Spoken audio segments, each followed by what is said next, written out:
আজ মুসলমানের অবস্থা খারাপ। কেন খারাপ? আমরা মনে করছি মোদির কারণে আমাদের অবস্থা খারাপ, আমরা মনে করছি আরএসএস এর কারণে আমাদের অবস্থা খারাপ, আমরা ভাবছি বিজেপির কারণে আমাদের অবস্থা খারাপ, কিন্তু এদের কারণে আমাদের অবস্থা খারাপ নয়। কারণ আল্লাহ বলেছেন, রে পৃথিবীর মানুষ তোমরা জেনে রাখো তোমাদের অবস্থা খারাপ কখন হবে, কখন তোমাদের উপর আযাব আসবে, কখন তোমাদের উপর জুলুম অত্যাচার চলবে, আমি ওটা বলে দিয়েছি। ওটা কোন সময়?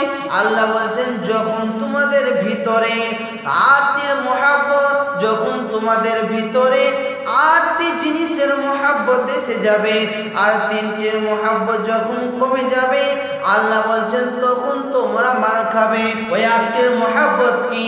আল্লাহ বলছেন, এক নম্বরে কুলিন কানা আবাউকুম, বাপের মহাব্বত, ওয়া আবনাউকুম, সন্তানের মহাব্বত, ওয়া ইখওয়ানুকুম, ভাইয়ের মহাব্বত, ওয়া যুজুকুম, বিবির মহাব্বত, ওয়া শিরাতুকুম, বন্ধু বান্ধবের মহাব্বত, ওয়া মাওয়ালুন ইকতারাফতুমুহা, সঞ্চিত মালের মহাব্বত, ওয়া তিজারাতান তাখশাউনা কাসাদা, ব্যবসা বাণিজ্য চাকরি বাকরির মহাব্বত, ও মাসাকিন তারদাউনাহা, এবং গাড়ি বাড়ি অট্টালিকার মহাব্বত।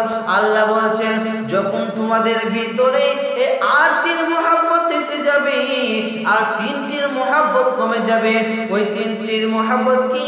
এক নম্বর আল্লাহ বলছেন, আহাব্বা ইলাইকুম মিনাল্লাহি, আল্লাহর মহাব্বত, ও রাসূলিহি, এবং রাসূলের মহাব্বত, ও জিহাদিন ফি সাবিলিহি, আল্লাহর রাস্তায় নিজের জান মালকে দিয়ে খরচা করতে হবে, এর মহাব্বত। আল্লাহ বলছেন, যখন তোমাদের ভিতরে এই তিনটির মহাব্বত কমে যাবে আর ওই আটটির মহাব্বত যখন এসে যাবে, জেনে নাও, ফাতারাব্বাসু, তোমরা অপেক্ষা করো, হাত্তা ইয়াতি আল্লাহু বিআমরিহি, যতক্ষণ আমার হুকুম না যাচ্ছে, আমার হুকুম যখন চলে যাবে, তোমাদের উপর বালা মুসিবত আসবে, আমি তখন বিজেপির শক্তি বাড়িয়ে দেব, মোদির শক্তি বাড়িয়ে দেব, জালেম বাদশার শক্তি বাড়িয়ে দিয়ে, তাদেরকে শক্তি বাড়িয়ে দিয়ে তারা তোমাদের উপর জুলুম অত্যাচার করবে, তখন তারা তোমাদের উপর অত্যাচার করবে, কারণ তোমরা ওই আটটির মহাব্বত পড়ে গেছো আর তিনটির মহাব্বত তোমাদের কাছ থেকে শেষ হয়ে গেছে, এই জন্য তোমরা মার খাবে।